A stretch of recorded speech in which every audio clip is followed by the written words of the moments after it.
Writing a sales letter may sound old school, but I am 10,000% sure that it can work for your business, and I'm going to show you how. Watch until the end and I will give you a free template for a sales letter. This is a super powerful tool in your copywriting arsenal. I'm Joy Yule from Hire a Writer. I help businesses like yours write better websites, write better blogs, write better emails, write better ads. Copy is what gets leads in the door. Write better copy. I'll teach you how. A sales letter is a classic pitch. It is not short, it is not brief, it is detailed, long, in-depth, but it works. So, if you're trying to get somebody to buy something from you on Etsy for 50 bucks, a quick pitch, a social media post, a quick hook might work. However, if you want somebody to shell out $5,000 for your online course, you're gonna have to nurture that lead. And the way you do that is through a well-crafted sales letter. So let's walk through all the components. Number one is the subject. I have written about email open rates before because you guys flip out when your email open rates are super low, and I can tell you why they are, because your subject lines are terrible. So the first thing you need to know is every sales letter needs to A/B test the subject line. Depending on your brand voice, you may have a kind of winsome hook, you may have a scary hook, you may have a urgent hook, scarcity driven. There's lots of different language you can use in these subject lines. Hit the blog and I will show you some real world examples of each of these categories, by the way. But what you need to make sure first is that subject line is on point, that you A/B test it, and that you eventually end up using the one that gets opened more. This is click rate oriented. You gotta have a good subject line for your sales letter. The first piece of content in your sales letter is an introduction. Who are you? Why do they care? This is not a long laundry list or a mini resume, okay? This is like a super short introduction. Hi, I'm Joy Yule from Hire a Writer. I'm gonna help you write better copy. Bam, then you get back into the body, okay? You're gonna go a little bit more in depth about yourself in a second, but this intro is super short and sweet. And remember also, it's probably gonna be in the preview content of that email when it shows up in somebody's inbox. So make sure it's sweet, punchy, short, to the point.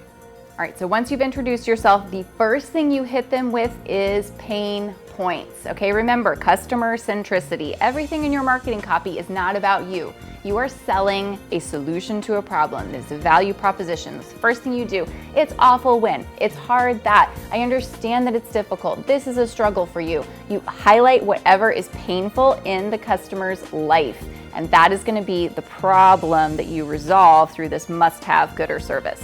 Number one block of content, hit them with pain. Okay, so this is the powerful 1-2 punch of a sales letter pain point. So you've talked about here's what's wrong. Now you talk about here's why.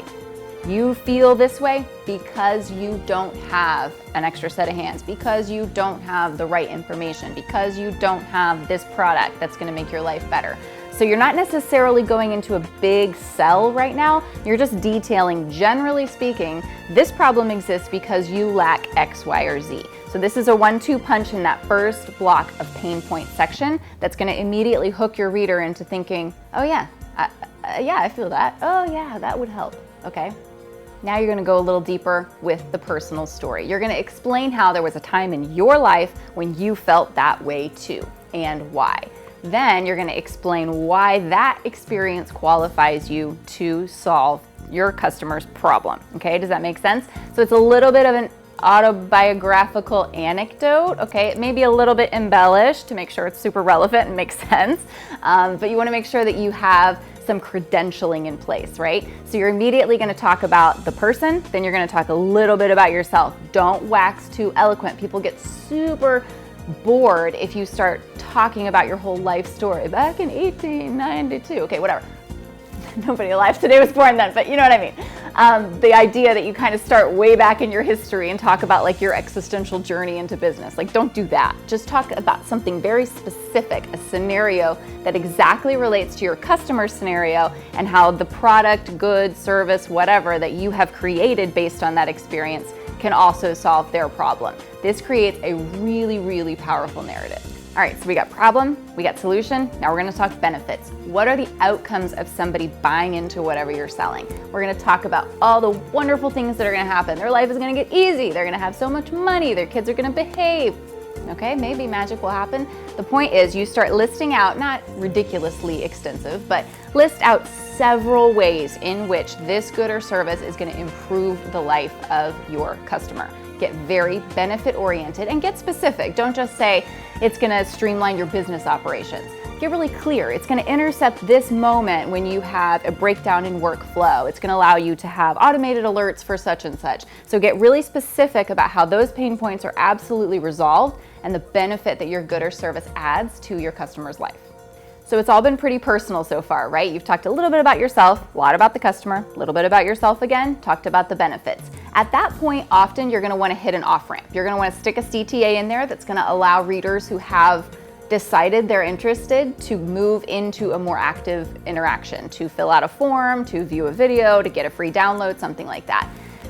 There are going to be kind of two people who are reading this email. Some of them are going to be ready at that point to jump off. Some of them are going to want more information.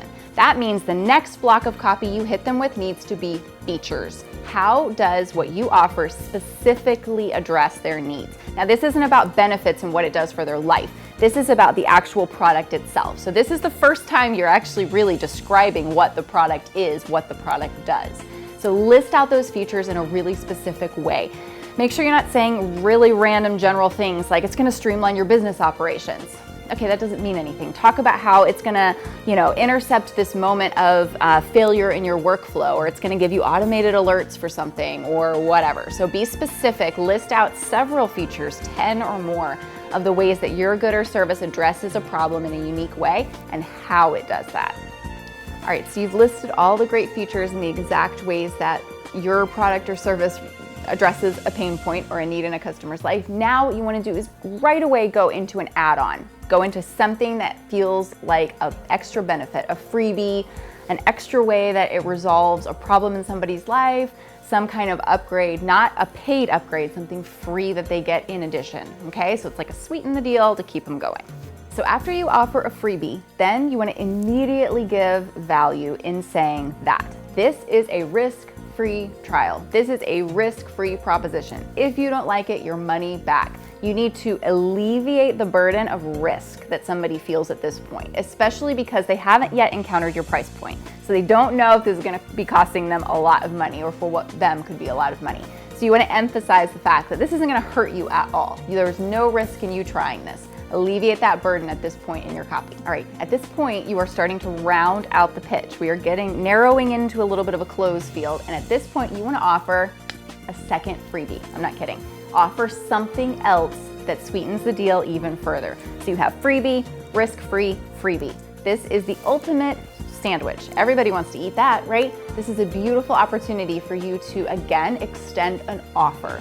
So keep in mind, if you think back now through this entire thing, you have yet to ask for anything. This is a customer-centric sales letter. This is the flywheel, not the funnel, right? We are looking at this from the perspective of how to add value, how to offer more until you get to the point of the ask.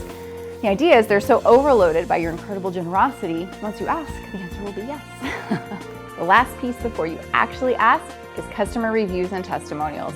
You want to have real life, real world examples of how your good or service has helped somebody else's life. You want these to be broad enough for people to see themselves in them. Obviously, you don't want too many that it ends up just enhancing the scroll to a ridiculous amount. Maybe pick 3, okay? Customer testimonials, reviews, they can be short and sweet, they can be specific, and make sure that they are real.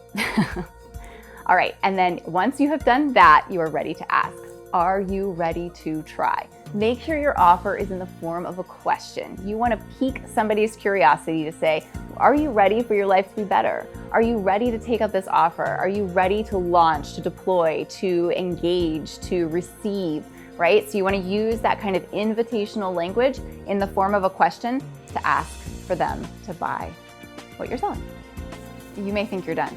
There's one last ditch, and the last ditch is to drive urgency. There are only 30 spots available, limited time offer. Just for you, I'm going to say, all right? So you want to use like a PS, a postscript, some kind of mechanism within your email template to drive urgency as the last opportunity to close this sale. If you use this version of a sales letter, you will close sales. You can get big ticket transactions with this kind of nurturing strategy. You are taking somebody on a journey through your good or service. You are giving them all the value, all the features, all the understanding, credentialing yourself. You have covered all the bases. This is the ultimate sales email template. I have seen it work time and time again, and it can work for you.